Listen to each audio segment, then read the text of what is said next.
I think we might start the webinar. Okay. I think Alina's going to talk to us a little bit about Language Live at the beginning, my colleague Alina. And so I'll let her speak to you a little bit and then we'll come in, start talking about back to school. Sì, thank you Josh, buonasera a tutti e benvenuti al webinar di formazione dedicato ai docenti di lingua inglese. Questo sarà un appuntamento settimanale che proporrà spunti e metodologie innovative con diverse tematiche da poter ovviamente proporre ai vostri ragazzi in classe. Abbiamo un ricco calendario di eventi online, quindi non solo formazione docenti, anche dedicata ai nostri prodotti, quindi il doppio diploma, High School Abroad e Language Live. Come diceva anche Josh, uno dei programmi, dei prodotti che proponiamo è quello di Language Live, che si terrà ogni mercoledì. Quindi sul nostro sito mlaworld.com trovate il calendario degli eventi, quindi vi invitiamo a seguire i nostri social, il sito web per restare sempre aggiornati. Che cos'è Language Live? E vi parlo di Language Live perché c'è una promozione da non perdere, quindi vi volevo accennare di questo webinar che è molto importante anche da consigliare ai vostri ragazzi. Language Live è un corso di lingua online tramite webinar con insegnanti madrelingua dal vivo. Josh segue questo programma, quindi abbiamo già sperimentato, ci sono tantissime classi, tantissimi ragazzi che trovano le lezioni coinvolgenti, quindi è una lezione dal vivo con docente madrelingua in webinar. Quali sono i vantaggi? Tantissimi, ovviamente imparare in qualunque posto e in qualsiasi momento, basta un tablet, un notebook, un cellulare, una connessione internet, quindi c'è la comodità di collegarsi in qualunque posto. Ovviamente c'è la possibilità, la flessibilità di programmare gli orari e i giorni del proprio corso a seconda dei impegni scolastici, quindi delle attività extrascolastiche dei ragazzi. I progressi sono garantiti e monitorati e sono visibili in tempo reale in Student Zone, quindi ogni partecipante ha l'accesso all'area riservata dove potrà monitorare i propri progressi. Salva tempo, ovviamente il corso è da casa, no stress, si evita il traffico, quindi spostamenti, quindi salva tempo sicuramente. Economico, i prezzi dei corsi sono molto competitivi, quindi è un corso economico, però ha un grande valore. Certificazioni, quindi le tipologie di corsi che offriamo sono General English, preparazione a un esame specifico, quindi ci sono anche tantissime certificazioni a partire da Cambridge, IELTS, dipende ovviamente in base alle richieste e esigenze dei ragazzi. E ovviamente un ambiente di apprendimento focalizzato, quindi pone particolare attenzione alle esigenze di ogni singolo ragazzo, quindi il syllabus può essere personalizzato e può essere creato un corso ad hoc in base ovviamente alle esigenze di ogni singolo ragazzo. Perché vi volevo parlare del corso Language Live, quindi del webinar Language Live? Perché c'è una promozione da non perdere. Come dicevo inizialmente, ogni mercoledì si terrà il webinar Language Live, dove verranno presentati i corsi e a tutti coloro che parteciperanno al webinar verrà comunicato durante il webinar un codice sconto che darà 5 lezioni gratis. Quindi sono 5 lezioni gratis a tutti i partecipanti al webinar. Quindi la promo è valida solo per chi acquista un corso di inglese o spagnolo live individuale di almeno 15 lezioni. Quindi acquistando 15 lezioni lo studente otterrà 20 lezioni perché 5 sono gratis. Quindi questa è la promozione in corso. Come dicevo, il webinar si terrà ogni mercoledì alle ore 17 e l'iscrizione potrà essere fatta semplicemente sul nostro sito. Sul sito mlaworld.com c'è il calendario di tutti gli eventi, quindi vi invitiamo a dare un'occhiata anche agli altri webinar che facciamo. Come dicevo, non solo formazione docenti. Adesso passo la parola a Josh, così può iniziare con questo webinar. Grazie a tutti. Yeah, thank you very much, Lena. And I'd just like to say that, yeah, I'm involved with running the Language Live courses. And so we've got a lot of really good teachers, some teachers who teach for us in the summer, and some of them just do online lessons. I've been finding a lot of very good teachers of English, Spanish, and we also do other languages too at request. So keep updated. If you're interested, you can always email us for more information about these or even call the office. Okay. Anyway, we'll say goodbye to Alina for now, and we'll start on our course of back to school, okay? Our webinar. Okay. As always, and if you haven't joined us before, please remember that you will be receiving a certificate of participation and a webinar handout in the next few days to the email address that you signed up on. If you don't receive it, there's the email there from azione@mlaworld.com. Okay. Be aware that all of the information from these slides, not the slides themselves, but all the information from the slides and some extras, useful links, and the worksheets that you'll see will be in this handout. So you will have something to take away. So don't worry if you miss certain parts of the webinar, or that there's some information you want to keep. It'll all be in there. Okay. Remember also that these webinars are generally recorded and put on our YouTube page, so you will be able to find this webinar on the YouTube page in the next few days, and it will remain there for a while. But it's always much nicer if you participate live, so you can we have a bit of feedback during it. Okay. Anyway, as you will know, the theme of this webinar is back to school. Okay. And it's that time that students in Italy, or at least in all the Northern Hemisphere, really head back to school. Possibly they're joining their old classmates, or maybe joining a new class, or even a new school. Okay.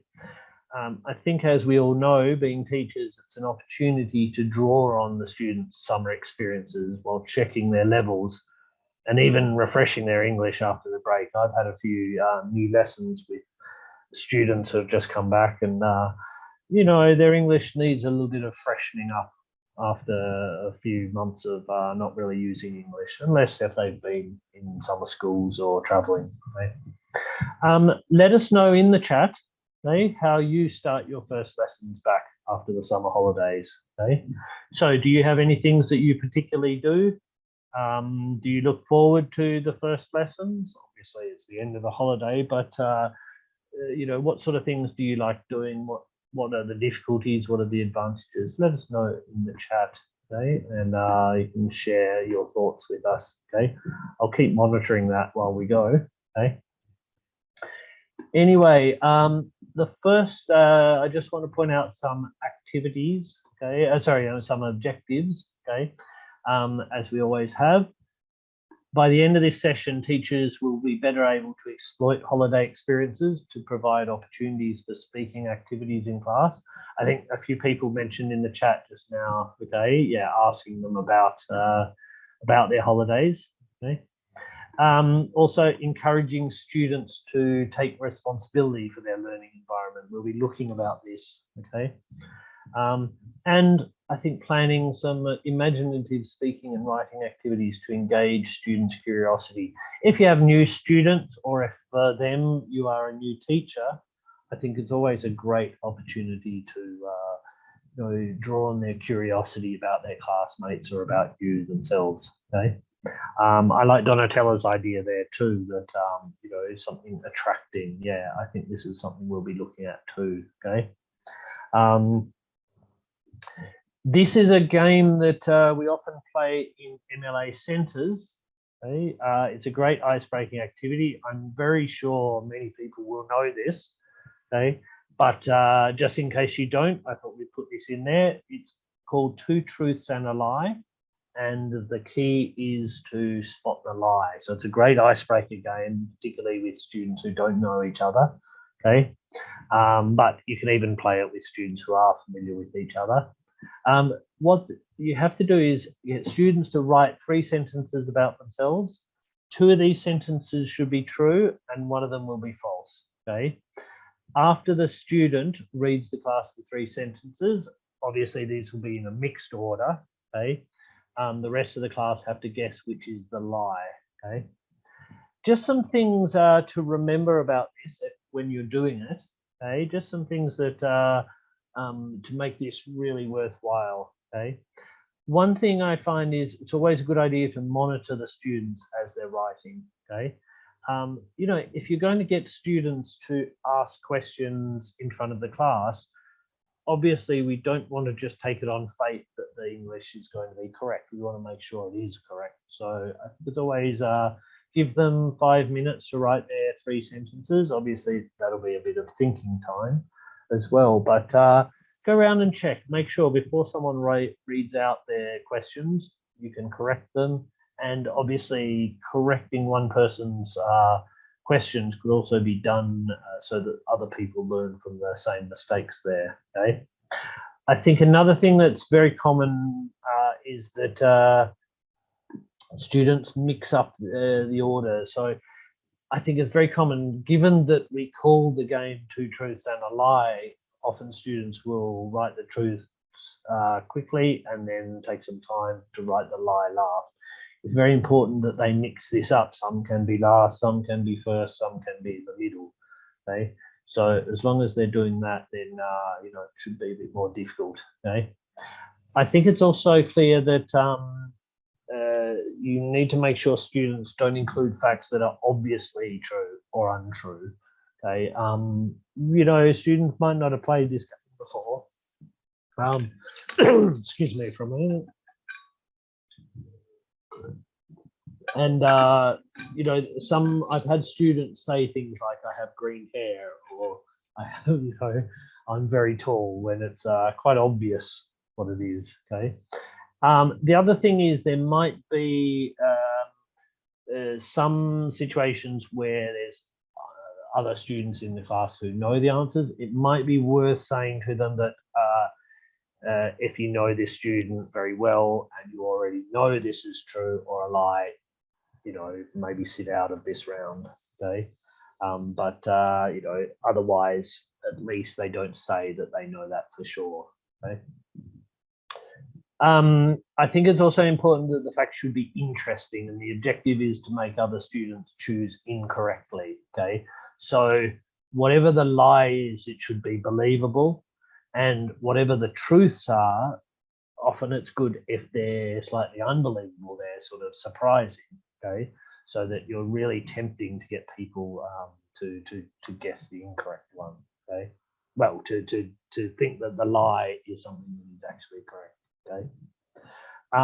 A really good one is to expand on this, and this is what I always do, is after you've gone through and you've asked them about the truth and the lie, then they can expand on it. So after they've talked about the musical instruments they can play, you ask that they say they can play 3 instruments. If that's true, then you can ask them what ones they are. If they talk about the fact that they have a pet, then you can ask them about their pet. Okay, if they say I don't know, they met a famous person, you could ask them about that famous person.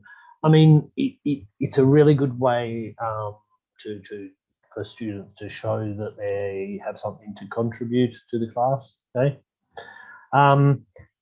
Let us know in the chat, okay, that it might be a good idea if you put in 2 truths and a lie. So maybe put them in as one thing so that we don't get them all mixed up. So put 1, 2, 3 in the same message, okay? But see if you can give us 2 truths and a lie. We can even keep that going throughout the webinar, okay? And we can guess on each other's. So if you've got 2 truths and a lie, don't tell us what the lie is, okay? And don't always put it last sometimes, okay? Let us know, okay? I'm going to play it with you and see if you can tell me which you think the lie is, okay? I can play 3 musical instruments, okay? My brother lives in Australia, and I have lived in Italy for 20 years, okay? Which one of these do you think is a lie, okay? 2 of them are true, 1 is a lie, okay? Which one do you think, okay?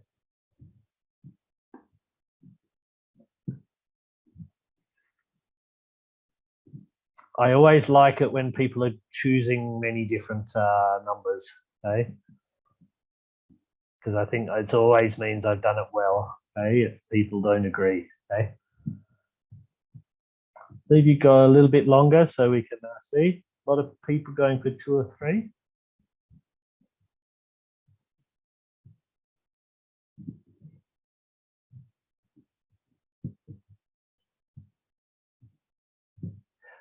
Okay, I will tell you, let's start from the end. I will tell you that I have lived in Italy for 20 years. So sorry if you guessed number 3.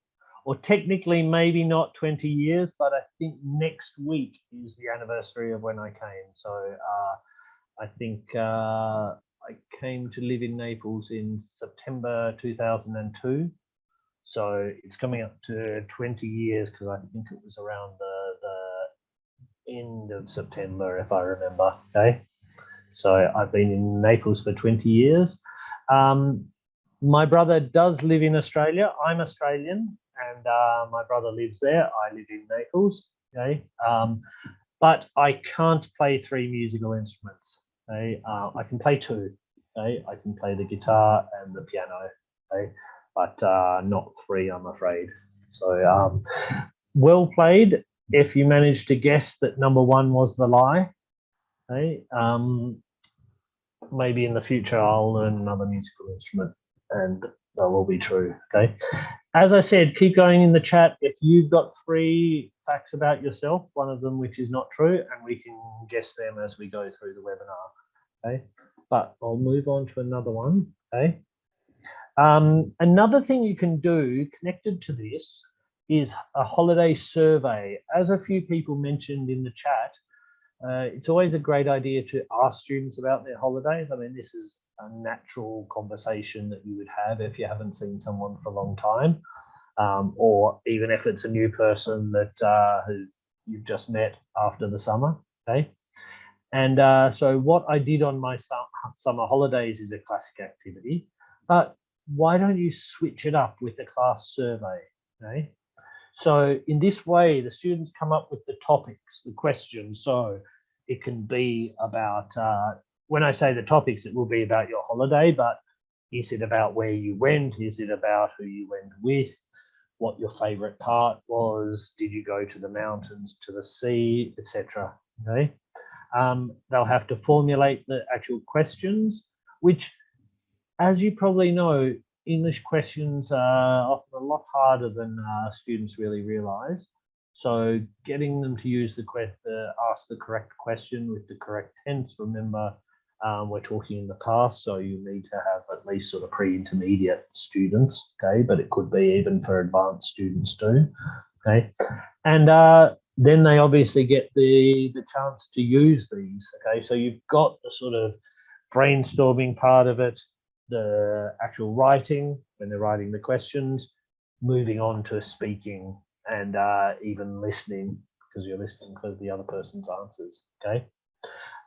It can really be done well as a lead into a subsequent interview activity. So after this, the students could actually interview each other about their holidays. Okay. Let me know in the chat if you have ever conducted survey activities. Okay, have you done surveys about holidays or about other things? Okay. I've written down some steps, and again, these will all be in the handout. Some things that you might need to keep in mind while you do these. Okay. The first step, I think, is to ask students in a general class atmosphere what they want to know about their classmates' summer. Okay. You know, what are the sort of questions they'd want to know? Now, obviously, where is going to be there, but what other details? Okay. Maybe you could even put up some things on the board. Okay. So question words: where, who, when, sea, mountains, best part, worst part, friends, birthday in the sense that, you know, we're not talking just about a holiday where you went, but the whole holiday period. So did you have a holiday? Did you have a birthday during the period? Okay. Not a question like when is your birthday, but did you have a holiday during the summer? Okay.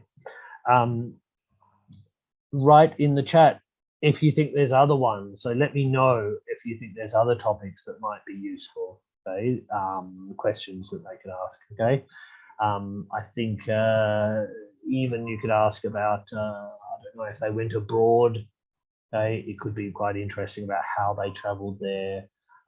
If they, I'll give you, just Sylvia asked a question about how we're going to put it into practice. I'll show you in a moment, okay? Things about relatives, exactly. There could be questions about what the food was like if they went abroad, okay? Now, here we go.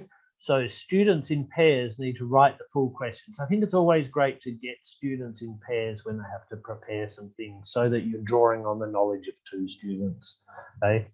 I think when they're writing out these questions, you need to remind them that since the holidays are over, okay, it's going to be important that they use past simple, okay?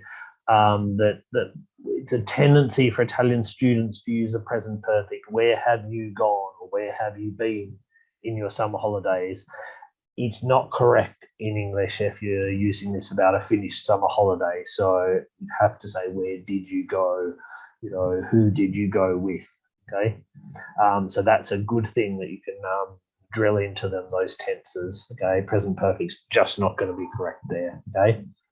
Simonetta mentioned it's like a bit like speed date. Yes, very similar. Okay, so you can use all those sort of things. In fact, the key is the time, I think. Okay.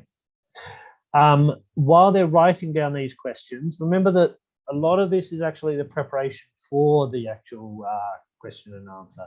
You need to circulate and monitor, just as I was saying with truths and lies. It's important that you're correcting the grammar and the vocabulary. I really think it's important that whenever students are asking each other questions that they've written, that you check these. It's not, I always worry that if students are being asked incorrect questions, that they're going to think that that's how the question is asked. And, you know, it could even make someone who knows the correct question to think that the incorrect one is the correct one. After about 5 to 10 minutes, again, depending on how many questions you want them to write and how many and the level of the students, check that they've written some questions, okay? Elicit the questions from the class, okay? I would drill them to practice intonation. These could be yes and no questions with rising intonation. Did you go abroad? Okay. You know, did you go to the sea? Okay. Or WH questions, you know, where, why, who, etc. Who is not WH. Okay. Falling intonation. Again, this is something that is worth drilling into your students because it's not natural for Italian students to ask a question with falling intonation. Okay. And then questions can be written on the worksheet. So in the handout you'll receive, there will be this worksheet, okay, which, to be honest, I made it so it could be used for other surveys too. So if you want to use this about any survey, you could use it. Okay, basically the students write the questions on the left, okay, and then the names of the students go along the top. Okay, that they are the students that they talk to. Okay, and in the little box where those two things meet, they write the answer. Remember, the answer could be something simple like yes or no, or it could be more about a city that they went to.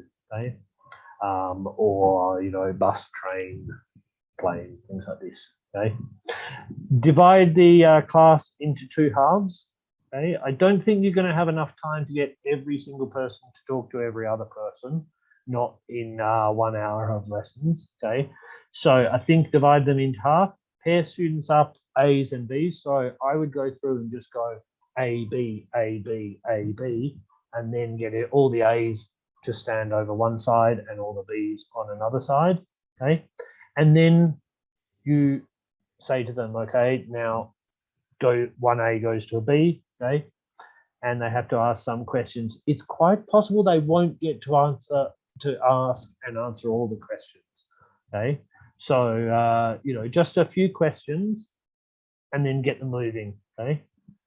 I think, like speed dating, it's really important that they keep going. So after about 2 minutes, even 1 minute if you have higher levels, shout change, and the students have to find a new partner. If you wanted, you could get them to move around in a circle or whatever you do with speed dating.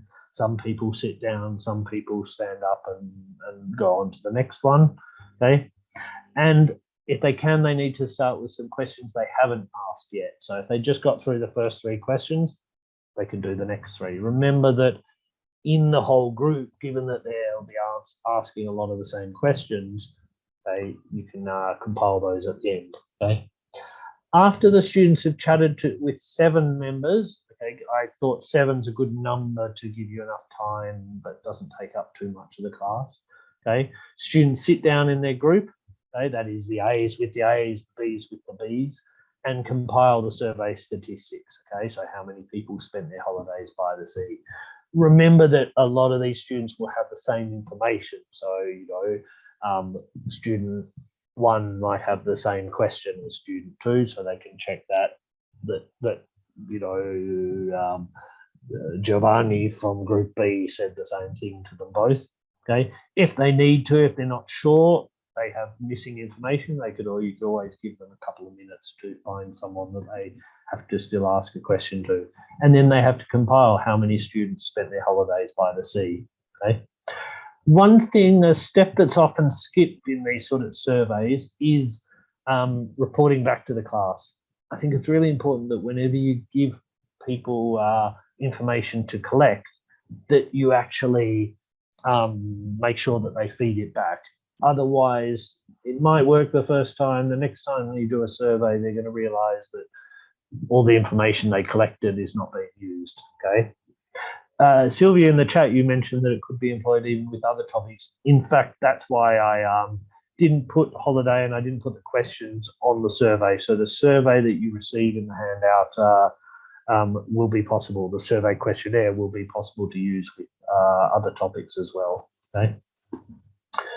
A possible follow-up could be to pair them again, okay? And they have to ask follow-up questions about the details. So if they ask a question, a yes/no question, you know, did you go to the sea? They have to follow that line of inquiry, okay? So not just general questions, but, you know, who did you go with, okay? Things like this are going to be great. And then, again, feedback to someone else. I think it's always a great idea to, if you put 2 students together that have to chat, okay, make sure after they've chatted, you get this student, student A, to tell the class about student B, okay?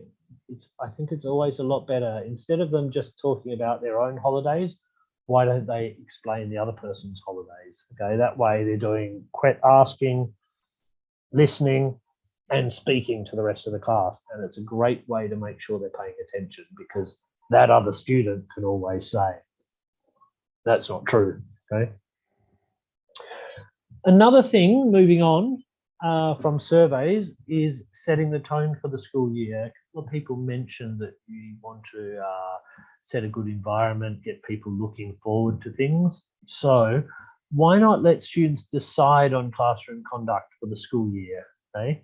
They can make the rules to take ownership of their learning, okay? This can encourage better behaviour and motivate them.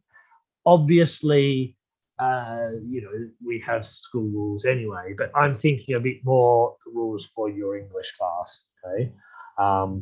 Things that aren't necessarily school rules, but terms of respect and things, okay?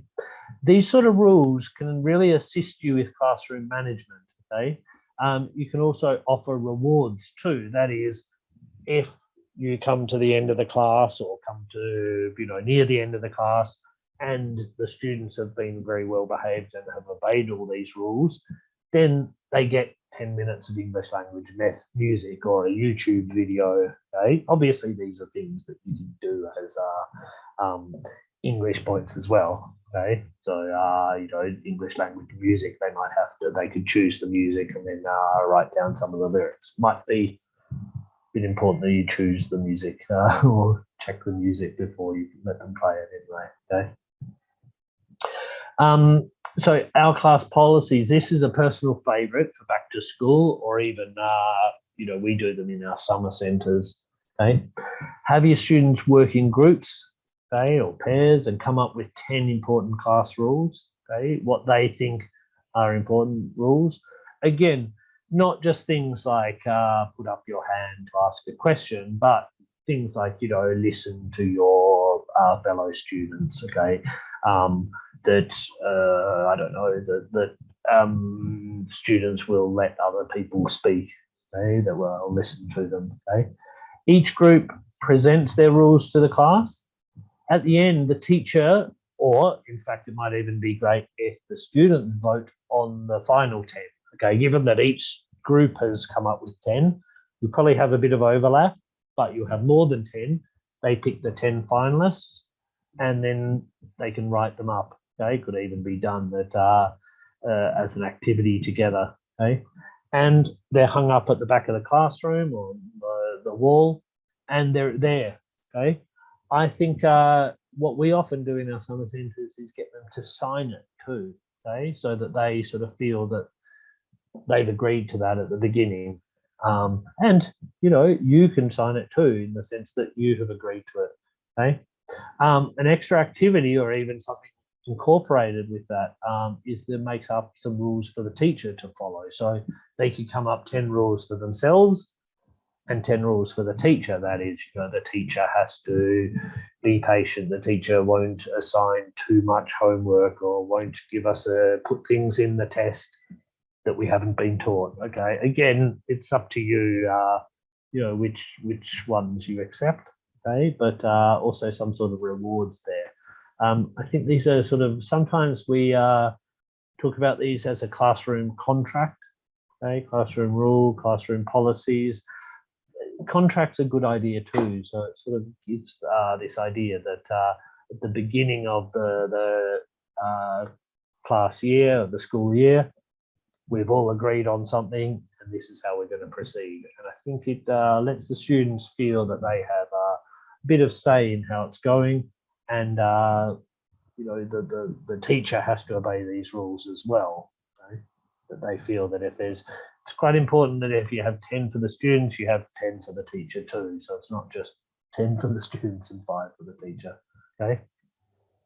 Yeah, very good point, Sylvia, that must and have to, okay, can be really used too. So, I mean, even though this is setting the tone, remember that we're always correcting people's grammar. You certainly want to make sure the grammar is correct on anything that goes up on the walls, because this will be something they're referring to throughout the year. So I think things like that.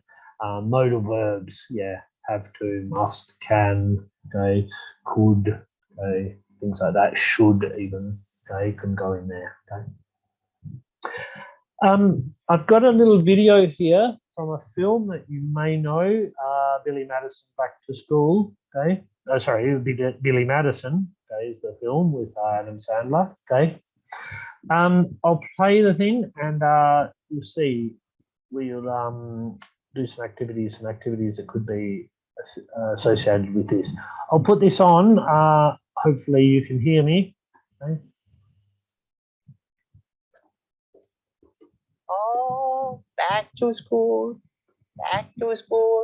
to prove to Dad that I'm not a fool. I got my lunch packed up, my boots tied tight. I hope I don't get in a fight. Oh, back to school, back to school, back to school. Well, here goes nothing.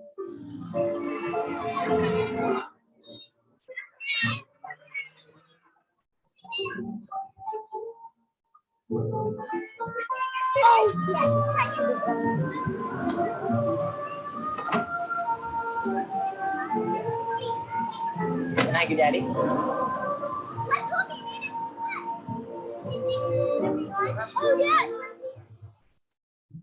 Okay, just a short part there, because I thought it might be a good idea to leave it up to students to speculate about how they might feel, okay? That is, how would you feel if this was you, okay? You could do a second conditional chain. If I were him, I would, okay? So they could complete that, okay? Obviously an adult going back to school, okay? A continuation of that too, okay? How's he going to feel when he arrives in class? Okay, they could write the continuation. They could even act it out in class. Some little short videos like that, even if they've seen the film or if they haven't seen the film, a little point, what is it, like just less than a minute there, gets them thinking, gets them think about these emotions, how they would feel if they were an adult going back to school. They missed the school bus, all of these sort of things. These sort of second conditionals would be really good there. Okay? Just a short idea there. Okay? Another one which I've prepared a worksheet is, oops, sorry, okay, is make a news report. So, okay, you could make a news report about something newsworthy that happened in their neighborhood or town during the school break, or even in the world news or things like this. They could even write, I guess, as someone said, about the Queen's death, okay, about something they haven't talked about in class or haven't talked about with their classmates, okay. It could obviously be something real or something imaginary, okay. The space at the top of that worksheet is there for a picture too, just as you'd have a picture on the front of the news, okay. They could write a headline in there too if they wanted, okay. They could even, it could even involve some interviews with other students, okay, so something that happened to other students that students know about, they could report that, okay. It could be submitted as a written task based on this handout, or presented as a news report. Last year, we looked at using the news in classroom, and we had details about writing a news report. Okay, if you were around, you should have that in your handout. If not, feel free to send an email to me at formazione@MLA World, and I can see what I can find from that webinar. Okay, but we had some, that webinar was on using the news in classroom, and we looked at interviewing people, writing a news report script, which I think was a really helpful thing to do. Okay, just to finish off, I thought we would have a poem, okay, and we have this poem. Just move the screen for me, okay. The Teacher's Day in Bed. I think this is something that you could possibly even use in class and maybe even get students to continue this, okay. Teacher's Day in Bed, David Orm. Our teacher's having a day in bed. She sent her pets to school instead.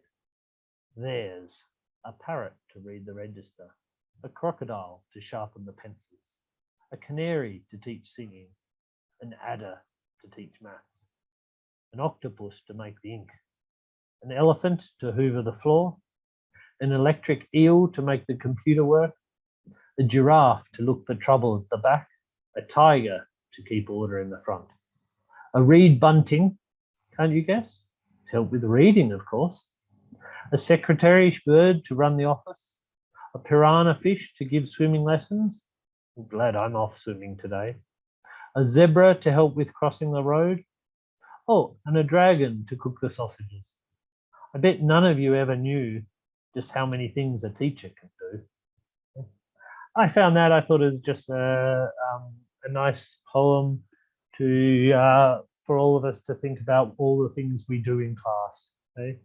Or at least all the things that happen at school. Okay? I think with that too, you can even, if you wanted, put a few of the beginning ones and then let the students continue on with other animals. Okay, so if you give them maybe the parrot, crocodile, canary, okay, they could continue the others. Or even if you wanted, you could always blank out the animals, and they can decide which animals do which tasks. Okay. Anyway, just to conclude, okay. Sorry, I think a reed bunting, if I remember, it's a type of bird. Okay, but I'll have a look at that after. You might have to have a look at it after. Okay. Anyway, just to conclude, I think just some points. I thought every holiday, whether summer or winter, provides an opportunity to get students speaking about their own experiences. This is the language they need. I mean, the sense that this is the language that they're going to be using in Italian, to talk to their friends after the summer holiday, and that's what they'll need in English when they are in the future, if they've got social occasions, in which case they're going to be using English. Okay. It'll also demonstrate whether they've been paying attention in class, so you can do a sort of see if they remember what you taught them last year. Okay. Hopefully they do. Okay. Always coming back to school is a bit of a new beginning. Okay, it's a moment to start well and set boundaries, as well as welcome students to a class that they should look forward to participating in. Okay, setting the tone is important. So like we looked at that, if you can do that sort of school contract, the class contract, as something interactive where they get a feeling that they're getting to express what they want to do, then that's a great way of setting a good tone. Okay. If you set the tone well, okay, with these icebreakers, you can get shy and withdrawn students, new students, okay, students that have changed into the class or coming into a new school. They have space to bloom. Okay. I think also, I always think whenever I have a new class of students or a new student, I always think it's a great idea to use their curiosity. Okay. I mean, I'm curious about the students themselves, but they're going to be curious about their classmates if they don't know them, and about you. Okay, so they might want to. You might want to ask students, every student, to ask you a question. I mean, if you want to answer them, you can. If you don't, you can always invent the answer. Okay. So I think these are some things to think about. I think there's a lot of opportunities to do there. Okay. Please, as always, I ask you for some suggestions for future webinars. One thing we are doing this year is we have prepared a calendar of webinars that are coming up. I'm doing some with, probably with my colleague Rebecca, but we also have some other guests. We have Francesca, who writes blogs for our MLA website, and Luca, and some other guests as well. Luca did a webinar on acting before the summer, and some other people. Stay tuned to our webpage and you'll find it. And I think we might be distributing the calendar so you can see what's coming up. But feel free to suggest some, and feel free to send us some ideas, because we've got ones up to about December or January. And then we're going to have some more. Okay. Webinar about money. That sounds a good idea. Drama. We had one on acting before. I think you probably can find it on our YouTube page. Okay. But I'm sure there's plenty more ideas about drama that Luke is going to talk about. Okay. How to teach literature. Today I didn't look at literature, but we try to put in a little bit of literature in every webinar. We do have some coming up on a few different books. I think we've got some Oscar Wilde. I've got some poetry in the one next week, I think. Okay. And Emanuela just talked about festivals and special days. This is something we do have. So given that we've programmed these out, I'm going to have some webinars about Christmas, New Year's, about winter, autumn. We have Halloween. We've even got some things about bonfire night and Thanksgiving Day. So certainly, okay. Just to remind you that you'll receive your certificate of participation by email, and that'll come also with the worksheet with the activities and some links. Okay, so please look out for that. If you don't find it, you can always write to us there. Okay. In that says 2 weeks, but it's not 2 weeks, sorry, it should be next week. Okay. We have our next webinar on autumn in the classroom. So sorry, not 2 weeks. We're actually doing them every week, at least until January. So join us next week for one on autumn, using the theme of autumn in the classroom. Okay. I hope this has been useful to you, and I hope to see you next week. Okay. Bye, everyone. Okay. Thanks a lot.